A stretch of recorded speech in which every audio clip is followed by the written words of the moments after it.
വീട്ടുമുറ്റത്ത് നിർത്തിയിട്ട car petrol ഒഴിച്ച് കത്തിച്ച കേസിലെ പ്രതികളെ പ്രത്യേക അന്വേഷണ സംഘം അറസ്റ്റ് ചെയ്തു. കുറത്തിയാർപൊയിൽ സ്വദേശി താവളത്തിൽ മുഹമ്മദ്, ഷാഹുൽ, പുളിക്കലൊടി സ്വദേശികളായ വാഴക്കുണ്ടൻ സുബൈർ ബാബു, കരിമ്പിൽ മുഹമ്മദ് നിയാസ് എന്നിവരെയാണ് നിലമ്പൂർ സിഐ BS ബിനുവിന്റെ നേതൃത്വത്തിൽ അറസ്റ്റ് ചെയ്തത്.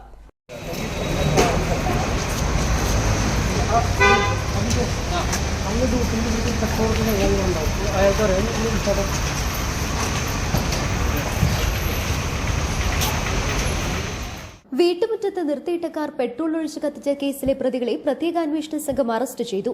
കുറത്തിയാർപൊയിൽ സ്വദേശി താവളത്തിൽ മുഹമ്മദ്, ഷാഹുൽ, പുളിക്കലോടി സ്വദേശികളായ വാഴക്കുണ്ടൻ സുബൈർ ബാബു, കരിമ്പിൽ മുഹമ്മദ് നിയാസ് എന്നിവരെയാണ് നിലമ്പൂർ സിഐ BS ബിനുവിന്റെ നേതൃത്വത്തിൽ അറസ്റ്റ് ചെയ്തത്.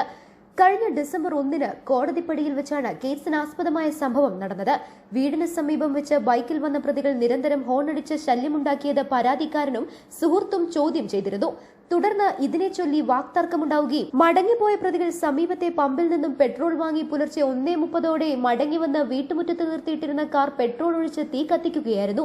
ശബ്ദം കേട്ട് ഉണർന്നു വന്ന വീട്ടുകാർ പെട്ടെന്ന് വെള്ളമൊഴിച്ച് തീ കെടുത്തിയതിനാൽ വൻ നാശനഷ്ടം ഒഴിവായി. തുടർന്ന് നിലമ്പൂർ ഡിവൈഎസ്പി സാജു കെ ഇബ്രാഹിമിന്റെ നേതൃത്വത്തിൽ പ്രത്യേക അന്വേഷണ സംഘം രൂപീകരിച്ച് നടത്തിയ അന്വേഷണത്തിലാണ് പ്രതികൾ പിടിയിലായത്. മുഖ്യപ്രതി ഷാഹുലിനെതിരെ മുമ്പും അടിപിടി കേസുകൾ നിലവിലുണ്ട്. SIPT സൈഫുള്ള, ഉജേഷ്, ഡാൻസഫ് അംഗങ്ങളായ Sunil Mambad, Abhilash Kaippini, T Nivin Das, Jio Jacob, Sajeesh, K Krishnadas, Sabir Ali, CK Sajesh എന്നിവരും അന്വേഷണ സംഘത്തിലുണ്ടായിരുന്നു. News bureau, Nilambur.